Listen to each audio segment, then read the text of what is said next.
Hello, we're back. With the top 4. Yep. We have Dominik Cipal versus Jiri Obraz. Yep, we have 4-color Urza sword against Jund, our most played deck, against what I predicted would be one of the top contenders in the, let's call it, new modern format. Yeah. Interesting matchup. Yeah, I watched a bit of the Obraz Jund with Jund mirror, which was quite funny because his opponent was very far behind and said, oh, maybe I concede, and then, okay, Bloodbred Elf into a removal spell. Next draw step, Bloodbred Elf into Tarmogoyf. And all of a sudden was in the game. Top deck ran in 6. That's a good a good draw steps. Yeah. But in the end, Jiri was able to win. Came back, and now let's have a look what he can manage here. Yeah, we'll see. They already presented the decks to the opponent, so we are soon to start. Yeah, I mean, we took a look at Dominik's deck list a bit earlier already, before the top 8. Let's take a look again. Now he's running 1 Sai Master Thopterist, 1 Teferi Time Reveler, and 1 Girapur Aether Grid. Yes, and I think the Aether Grid is the most surprising. Yeah. Because, I mean, it's another win option, but it's very uncommon. Yeah, I mean, it's a sideboard card. Yeah, I mean, he also has 1 Damping Sphere and 1 Thorpe Orb mainboard, which are not that common. Yeah. And he already has the Damping Sphere in his hand. He opted more for tool package. Yeah, he's more of like the disruptive build, I think. Yeah. And less the all-in combo version. Although, of course, he has 3 wire to get either the sword or the top of the foundry. He has, of course, 4 Urza, a lot of high artificer. And 3 Goblin Engineers, no Stonefetch Mystic in his deck. Still going for good old Goblin Engineer that can fetch up either part of the combo. And the Goblin Welder-like ability is not irrelevant either. Oh, that's a nice comment. If you expect a lot of 4 mana cards, grid is pretty good. Yeah, right, because everything gets to an artifact. But then you can't activate it anymore because of the Mycosid Lattice. So, meh. Yeah, that's true. But I mean, they play the Karn and don't immediately get to cast the Mycosid Lattice usually. Yeah. So they play Karn and all of your artifacts. Can ping it and you can. Exactly. You can shoot down the Karn and then. So we're in the game. We see an Inquisition, and we see Dominik's hand. I think I would. Interesting. I would probably take the Astrolabe. He's taking the Sai. Okay. Yeah, the Astrolabe is just a cantrip. I mean, it can also be a Mox. Yeah, but on the other hand, Dominik's hand doesn't do anything at the moment, I think. So, yeah, I think he's happy to put the Astrolabe into play here. Yeah. So Snow-Covered Island, no full art, just a regular Cold Snap 1. Did you happen to get a glance at Yuri's hand? No. Okay, so we don't know what his next turns are. If Dominik doesn't update his life totals, we need to do it for him. Okay, there's a Ren and 6 in Yuri's hand. Okay, Patrick will have to keep check on that. Check out the life totals. So Tarmogoyf coming down for Jiri, already presenting a Glock. There's a creature, land, and a sorcery in the graveyards already. So yeah, okay. Of course. The first was an Inquisition. Yeah, but it was an unplayed. It was an untapped land, yeah. So 15 to 18 because he played second fetch land. Yeah, I mean, if they do it now, I can stop, which would be nice. Okay, Jiri actually with pretty cool Tarmogoyf dice. So yeah, I have the same in black-white, but I played Tarmogoyf so rarely that I never use it. It's a good card, one of my favorites. So is a Pithing Needle in Dominik's hand. And there's a top the foundry. Yeah. Astrolab. Filtering the mana. So there's the Ren in 6 still. Maybe there's Blopper Elf. I'm not quite sure. The way he's holding his cards, it's pretty tough to spot. And the flickering doesn't make it any easier. Okay. There are two lands, right? I think it's an ooze. I think he has an ooze in his That's hand. the first one is a Bloodbraid Elf, the new artwork. Definitely. Okay. Then he has Blopper Elf, ooze, and Ren in 6 in his hand. Okay. Goes for an attack with Tarmogoyf and plays Ren in 6. Gets back the fetch land. Passes the turn, so next turn we get to see Blopper Elf. Yeah. Draw step. Pithing Needle. Ensnaring Bridge land. Okay, Pithing Needle, Ensnaring Bridge land. So if he plays the Sphere, the Bloodbraid Elf gets foiled. Because the Cascade spell can't be cast, because the second spell he need to play a mana and pay a mana and it doesn't have it.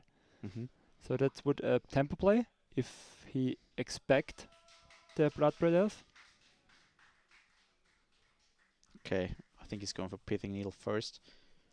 He can either name Ren in 6. Okay, one play that he could have made was name Verdant Catacombs to shut down the land that he knows Jiri has in his hand. Yeah, but I mean, Ren in 6 is more an engine for the new Horizon lands. I mean, sure, he kills the mana, but yeah, I think it's not that great of a deal. Well, let's see. Blopper Elf, as you pointed out, now only a 3/2 haste. Yeah, wait, what? Sphere, weird choice. No worries, he has Torpor Orb as well in his deck. So this is not your usual top the combo deck. I mean, he called it 4-color Urza because he likes to wear off invention it's for his one. It's via Urza, so yeah, we'll see. Also, the side that's in the graveyard already is a one-off as well. But that's what these Silver Bullet decks. Okay. Yeah, the Originator. So one Urza goes to the bin. Was his other card Ensnaring Bridge? Yes, I think it's a bridge. Okay, he's actually discarding a bridge. Okay. I think Dominik really wants to draw a Mox here. I mean, the land is fine as well, but Mox would be even better. Yeah, you are listening, of course, to the load of the cards. And there's a land. So, Urza's life. Gonna fetch. Yep. We know that Jiri's hand is Bloodbraid Elf. But he has he needs a second another land. Yeah. But he can fetch. No, he can't run attack can't run because 6 it's needled. Yeah. Stupid So of me. he plays Urza. Gets a token. And all of a sudden, all his stuff becomes Blue Moxen. Yes. And then he can sacrifice, stuff like Damping Sphere to get tokens. He now gets a 5/5? Yeah. Which is already huge, bigger than Goyf. I mean, Jiri has Liliana of the Veil, so he can get rid of but he would one artifact. He will get rid of Urza because he will get rid of a creature. Yeah, but he has one token in play. Urza produces a token, a current token. Yes. And he can tap his artifacts for mana and sacrifice them to top tier. Yes. Sure. So he just loses any artifact. Yeah. Another possibility is that he just activates his Urza here. I mean, if he hits sword, he wins on the spot, which would be hilarious.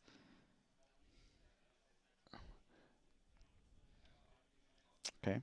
Yeah, and sacking the sphere is actually a miss I mean, it's good for playing the next spell, but it's now. Okay, now he actually has to sacrifice the sphere to get the token, so he can activate the Urza, because otherwise he cannot play the card, because he has to pay a mana. Yeah, that's what I mean. I mean, I get why he did it, but I don't know if the upside is that great. I mean, he has like, what now, 2/6/6 in play? Yeah, okay. This is pretty huge. I mean, it's 2/6/6. Which one of them will... He's a token to sacrifice. Yeah. Yeah. Then This there are is a pretty good 5/5. spot to be in. Yeah. And Can still beat up on the Tarmogoyf. Yeah. We know that Jiri's last card in hand is Bloodbird Elf. So, Maelstrom Pools would be good here, because it says, top third foundry says you sacrifice a non-token creature, right? Yeah. If I'm not mistaken, yeah. I think you drew a Lightning Bolt, which is not that great. No. I still would just go for Bloodbird Elf and... Yeah, there's no more damping sphere here. Although he does have Colligan's command to hit, which would be nice. But he don't have no. In his 75 cards, he don't has Maelstrom Pools. He has no Maelstrom Pools? No, in his whole deck he has okay, then never mind, no Maelstrom Pools. I think if you play Bloodbird Elf, you do need to use Liliana first. He has 4 Liliana of the Veils in his deck, and chances are he hits another one. And if you didn't use your first one, then you're gonna... Yeah, Needle is on Ren and no pools in his deck, so... Okay. He produces 1 mana, sacrifices the Astrolabe, gets a token, gains a life, sacrifices the token. No, this is the wrong direction. Yes. Sacrifice the token, yeah. Okay. He sacrifices the tapped token. Yeah. Makes sense. So here we go. Bloodbird Elf. Spin the Cascade Wheel, and it's a Tarmogoyf. So that's actually one of the least impressive cards now. Yeah, I mean, it's a big creature. Yeah, but it's not gonna win against the soon-to-be army of Dominik. Here we go. Wire, sword, anything. He drew it very fast. Is it Astrolabe or something? Okay, it's obviously... Apparently it doesn't win on the spot. Yeah, it's not an obvious play. Otherwise...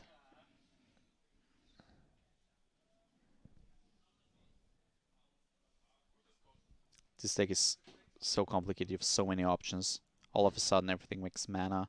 You get to activate a bunch of stuff. Okay, he's paying 5 mana to activate Urza.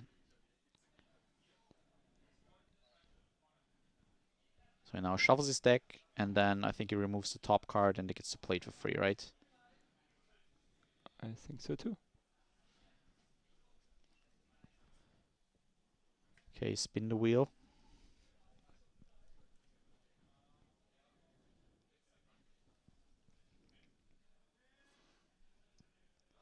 So he's hoping for a sword. A sword, of course.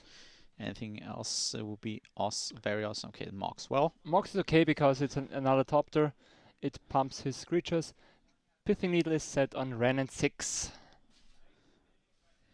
So 1, 2. So there it goes, another life and another topter. Oh, he has another Mox in hand. I was wondering why he does it right away, but he has another Mox in hand. Okay, that makes sense. 6. Is he thinking about activating no, again? Okay, no, he's actually going to attack here. Send everything at Liliana. 1, 2, 3, 4, 5, 6, 7 sevens. That's huge. Yeah, I mean he can kill one. Yeah. Yes. Which is even still a fair trade because he gets a Tarmogoyf. Yeah. Yep. They trade. Liliana goes down to 1. Oh, apparently he went to the face with the big creatures. And yeah, he has no cards in hand, so the +1 doesn't matter, and on 1 minus doesn't matter too because it's not working. So still bowling hand. What is the other card? Is fail push? I think it's fail push. Well, fail push is good. Fail push is on all the very tokens. good. Yeah, on the big one. Yeah. All of a sudden he's swinging right back. And now any like double block, triple block, whatnot is a huge mistake. Very disadvantage. As a big disadvantage. So that's 7 damage if Dominik doesn't do anything. Which means he goes down to 6. Which wouldn't be that big of a deal, because he can start up to 7 if he sacks something. So double bolt is not even enough. Yeah, I think blocking 1 creature, like jumping the Goif, is okay. He's taking 3, which is annoying, but not that big of a deal.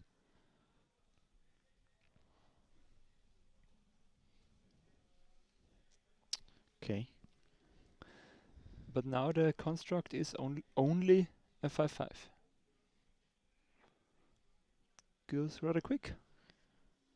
Okay, he has to pass the turn. I mean, he has fatal push for the construct. Yeah. So Dominik is like, sword? Don't know. How many qualify? Only the winner. The winner takes it all. Yes. And spin the wheel again. One of the players is cascade mechanic. The other one, activating Urza. It's nearly the same. So we'll see. Sword wins on the spot. Ooh, Echo Wellspring is huge. Really That's great. huge. It's 2 cards. Yeah, you can sacrifice it, draw another one. There was immediately cashes it in. Gets a top tuck, it's alive. It's one of the best cards to draw. Draws another one. It's another land. Wow. For the chat, they need to shuffle the deck because the card says so. Okay, he has Painted Prism in hand. Which he could play for 0. Oh, it costs 2 mana. It costs 2 mana. It sunbursts. It sunbursts. Yeah. It's not. But you can fetch for red with the fetch land. Yeah, I mean, he can play it for 2 if he wants to. Yeah. It actually produces a mana. Because it costs 2. If you sunburst it, it's producing 2, and you can tap it thanks to the Urza. So it's producing 3 mana. Yeah, and it's an artifact on the battlefield. And now with the assemblance of this artifact, the construct is lethal. Yeah. So he needs to react on it. Yeah. He will use the fatal push on it. Yeah.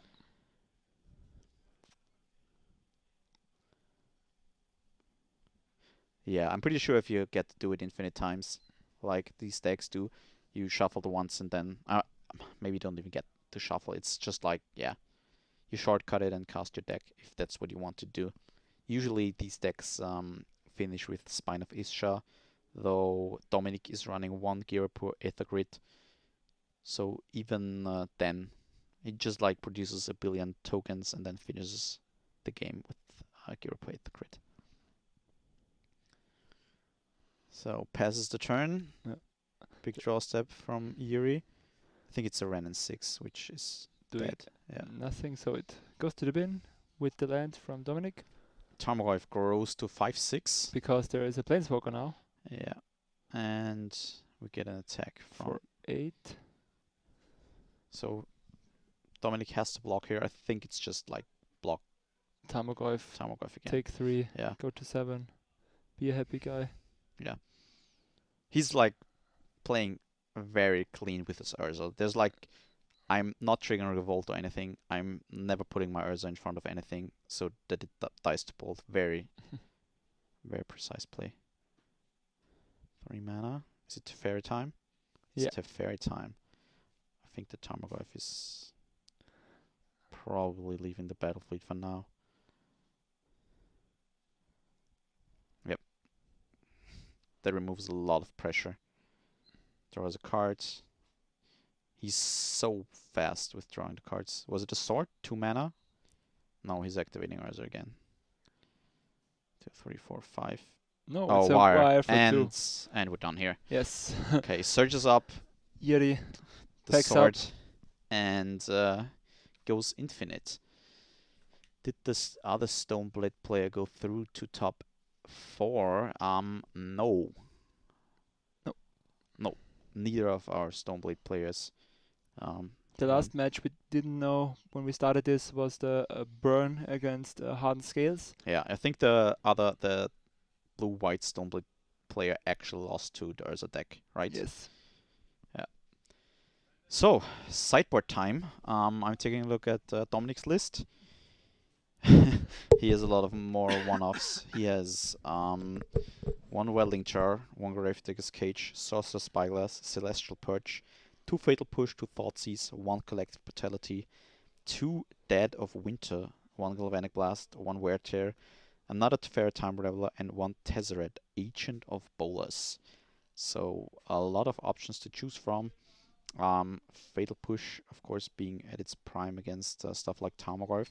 Sorcerer's Spyglass, very interesting, because Jiri is playing the full set of Ren 6, right? And the full set of Liliana of the Veil. So he has Pithing Needle and Sorcerer's Spyglass to shut them down. Yeah. We'll see if those coming. So yeah, Lestral Purge, of course, able to deal with the walkers as well. So this might be an option. Let's take a look at Jiri's deck list. What is he running? In the sideboard he has Collective Ooze, which 2 of them, which I think they will come in. Yeah. 2 Collective Brutality, 2 Fulminator Mage, 2 Plague Engineer, they're for sure coming in. 3 Surgical Extraction, which could be good. Vasquez Colgari Tree, Green twice, and 2 Weather the Storm. Cool. Weather the Storm, I love that card. Yeah, but I don't think it does it's anything. It's not coming in here, of course. So, boarding 7 cards. Oof, Engineer Extraction. Probably. I'm not sure if he boards in all 3 Surgical Extractions. Yeah, maybe not, because the point is, if the top of the deck goes infinite, your Surgical Extraction is not stopping them. Because he can't just respond by making another token and bring back the sword this way. So unless you manage to get the sword into the graveyard by a discard spell, which, to be fair, can happen, you'll have a hard time stopping the combo. Dominik just went through his sideboard, and as far as I saw it, he boarded out all 3 Goblin Engineer. Okay. Doesn't want... Well, makes sense. If he's thinking that Jiri is bringing in Surgical Extractions, you don't want to be the guy putting your combo pieces into the graveyard. Yeah. The question was if the other semi-final is played at the same time. I assume so. As we said, the last top 8 match, which was Burn against Hardened Scales, Affinity was still going when we started. I don't know how they finished, but I'm sure they have finished already. Yeah. I was even wondering that they took so long, because there's 2 quite fast decks, but they needed a lot of time and 3 games. Yeah, I mean, you have to consider it's almost 7:45 here in Vienna. The tournament has been going for almost 10 hours. So players are getting exhausted, and we don't want to make them wait. Nerves maybe start to kick in once you reach a top 8, definitely once you reach the semifinals. So we don't want to have them sitting around getting all exhausted and nervous at the same time. Yeah, we took those 2 for a bit of a wait, because we wanted another matchup in the semifinals. But the other semifinals will play, I'm quite sure of that, and we will see then the finals, and then on the next stage only the other take 3 rounds, and we are faster here, then maybe we see another game as well. Okay, Patrick is updating the game state, or the game score rather, for you. Dominik, up a game here. Apparently, it's been a long day for the sleeves as well. Drain Shield. Swapping them out. And we get to take a look at his Tezzeret, Agent of Bolas. Which came in. Celestial Purge. War of Invention. Dead of Winter. A lot of sideboard cards in hand, but no lands. Or not enough lands. Yes. I think it was one fetch land. One land, yes. Jiri, Tezzerator. Jiri apparently took a mulligan as well. As we know, he's on the play, presenting his deck. So both players will be playing with a mulligan to 6. Of course, we do have the land mulligan for quite some time now. Yes. And I have to say, for these competitive formats, I really like it. Yeah, I think it's a good addition. It favors or a bit the combo decks. Well. Yeah, I know it's a controversial statement because the counter argument is but you find your hate pieces as well, and so on. Yeah, and the combo decks find their counter hate pieces, and so on and so on. I think it just makes for more enjoyable and watchable games. Yeah, okay, this one card, too many. You only get to draw. Okay, Urza, Wire, Fatal Push. Okay, Galvanic Blast, Sorcerer's Sparkles, land. No, Astrolabe, 1 land. Wow, this is a tough decision. Yeah, when he starts with an Inquisition and gets rid of your Astrolabe, you're dead. You need to get lucky. Let's put it that way. Yeah, I think he's keeping and getting rid of the Wire. Yes. Passes a turn. Land for Dominik. Yeah, that's huge. Wow. Okay, he gets to fetch for snow-covered basic land. Play the Astrolabe. And are in a decent spot now. Yeah. I mean, Astrolabe is such an innocent-looking card. It's just a common from Modern Horizons, but it's been making wave through not only, I mean, we see it here in Modern, but especially in Pauper. It's one of the best cards at the moment. You can play all kinds of funny colored decks. A bubble? Bubble? Okay. And not playing? Oh, yeah, no, he does. Jiri was just like shortcutting because he was like, yeah, Dominik is tapped out. I'm a fetch end of turn. Not a lot of stuff happening here. So, Sorcerer's Spyglass. I love that card. So sad it's leaving standard. Maybe we get Pithy Needle back. It's also good. Can shut down the fairies. Yeah. 2 mana. Ren 6. And he has the Sorcerer's Spyglass in hand. Awesome! Once again, Ren 6 not going to be able to do much. Okay, there's a Swamp on top of Jiri's deck. He gets to draw 2 cards. Another land. And another Urza. I think it's 2 Urzas now, right? So, play for this round is pretty clear. And I love these cards. These card effects are awesome in feature match area, as are. This was a bit, but okay. I mean, he has 2. Yeah, he has a lot of ways to remove it. Yeah, and he has the Plague Engineer. I mean, his hand is pretty good. Yeah. 2 Assassin's Trophies. Yeah, 2 Assassin's Trophies. This is very good. 1 fetch land. Would be an interesting choice to go for the fetch land now. Yeah, but he saw another land on top of it. So he know there's a third land coming. No need to screw it. Yeah. Jiri already has all the tools he needs to deal with the angles Dominik is attacking from. Okay, go for the Plague Engineer. Wants some pressure on the board. And remove any potential combos. Yeah.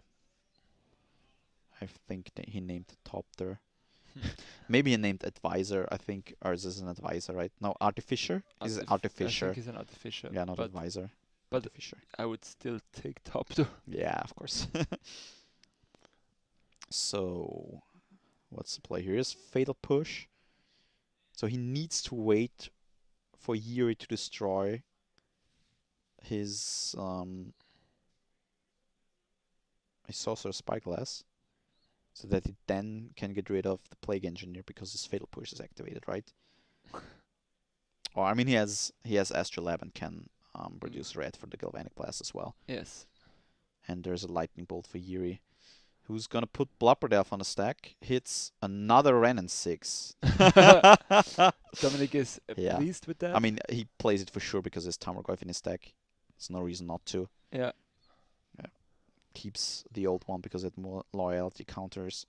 And okay, Dominic is taking the damage. It's very interesting to me.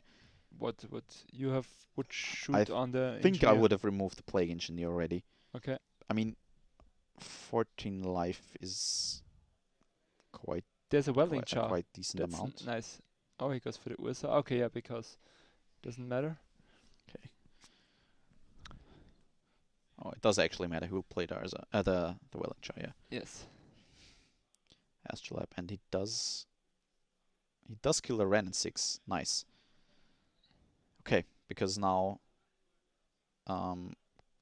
killing the Sorcerer Spyglass doesn't achieve anything. Yeah, but I'm not sure about that. I mean, would you not point the removal on a... Or do you think the creature... I don't know. I mean, he has the removal for the Plague Engineer in hand, yes, kind of. But not at the moment, because he can't produce black mana. So if he gets a discard spell... Yep. Tough decision. I mean, I don't know if there's like a reason to do it now. And I mean, it's an instant card after all. Yeah. And he can respond to anything that Jiri does. I mean, I don't see any reason to be afraid and use the ability right away. Okay. So Plague Engineer on Construct. This will kill. And he even has a bolt left in his hand. Okay, so big draw stack for Dominic. He has another Urza, so it's not that. Okay, he's counting. Maybe he's just like going for another Urza. Yeah, that's what he's doing. No, he's activating Urza. Okay. Interesting. With Fatal Push up. Here we go. What do you want to see? Oh, wow. Okay, that's huge. something you want to see. That's something you definitely want to see. So, what do we do now? Look at the top cards. Get some card advantage going. Make a 5/5. Yeah. Have a big blocker. Make one of those artifacts into 5/5. I think he has... This is a Mox in his hand. Not sure. Yes. Yeah, it's a Mox in his hand, so he can just go Mox and then... Make it to a 5/5. I think he probably makes a 5/5 out of the Astrolab if he does that, but he activates Urza. Pithing Needle. Another Mox. And another Astrolab, which Astrolab he can't cast right now. Sure, we can cast. I know he can't because it's no mana. Oh yeah. Okay, but yeah, it's still a good spell for later. Yeah. Yeah, he's looking at his lands right now and like, damn it. Does this produce snow? It actually produces snow, right? Because it's a snow permanent. I think it produces snow mana. Yeah, okay. He can cast the Astrolab. So he casts the Astrolab, draws a card. Finds another land. Hasn't played one of those, so yeah, that's good. Maybe he wants to keep it in case Jiri has Liliana. Yeah, he's playing the Mox and passes the turn. I mean, the Plague Engineers are somewhat threatening the Tezzeret now, but is he blocking with... No, he's sacrificing the Welling Char to activate Revolt, killing one of the Plague Engineers, the one saying Topter. Topter. Yeah. Very nice line from Dominik here. Down to 2 on this. And Bolt. And Bolt gets rid of the Planeswalker. Tap land. I mean, Jiri has a lot of answers, but... We know his last cast is another Assassin's Trophy. Yeah. And Yuri's last card is an Urza, which means he gets the construct back and the maybe engine going. does he get an activation out of it? 1, 2, 3, 4, 5? Yeah, he gets a construct which can block the plague engineer the again. plague engineer if he needs to, and he can activate Urza once. So Dominik definitely in the driver's seat here. Yes. Even though if we take a step back and look at the game like 3 turns before, and we were like, wow, Jiri has all these answers in hand. But the Urza deck is coming through here. He gets a token, 5/5. Taps the artifacts for mana. 1, 2, 3, 4, 5, and activate Urza. Yeah, huge. This is such a great deck. I love it. It's insane, really. Yeah, you all get all these small advantages, and then you have Urza. Wow, and another Urza. Yeah, he's gonna cast that one. And gets another construct. Now playing the land. He wants to land and play. Okay, passes the turn. Big draw step for Jiri. Is there any way he can crawl back into the game? Okay. It's another land. Yeah, he's Dominik is already like, this is to go, and extends the hand. Yeah, it's a clean 2-0 victory. Wow, 4-color Urza takes the match. So we do have Urza's sword in the finals. I'm somewhat glad. I predicted that an Urza deck would win this tournament. Yeah, for right. our YouTube channel for the video that's going on tomorrow. So no, it's not going on tomorrow. What? Yeah. You said it would. No, you lied to me. No, I said the Highlander deck check would go on tomorrow. Okay, then all forgiven. Because you demanded the release several times. Okay, yeah, that's okay. So wow. So we have that was awesome. Yeah. That was an awesome match. Wow, 2-0 for the Urza deck. Which it doesn't feel that one-sided actually, but if you see the Urza deck in action, and especially the activations from the from Urza itself, he has been on the lucky side of Urza's activation. I mean, he could have hit like lands or I don't know, anything but like Tezzeret and Urza, right? I mean, yeah. Those were pretty good hits. And the first activations, he also never hit at lands and always hit at artifacts, which were great because of the construct and the Urza itself. So yeah, sure. I've always been undervaluing like the construct that Urza is producing. It's such a huge creature, yeah. And it's not a beater; it's just a blocker. Yeah. And that's enough. Yeah. Sometimes it's a blocker. Sometimes, you attack into 2 huge Tamagotchis with your even bigger constructs and win the game. And right now the match. So we have Dominik Cipal in the finals of our Mythic Championship qualifier. Yes, we do. We have Urza Top the Sword in the finals. I don't know what's the state of the other match. I think we will go into a short break, and maybe it's a very short break when we get the other match online, or if the other match is already finished, then we come back with the finals. And if we have a chance to put the other match on the camera, we will do that too. Yeah, so whatever you do, stay tuned. We'll be right back with more magic. And we will inform you in the chat what's coming up so that you're aware of that. All right, see you soon.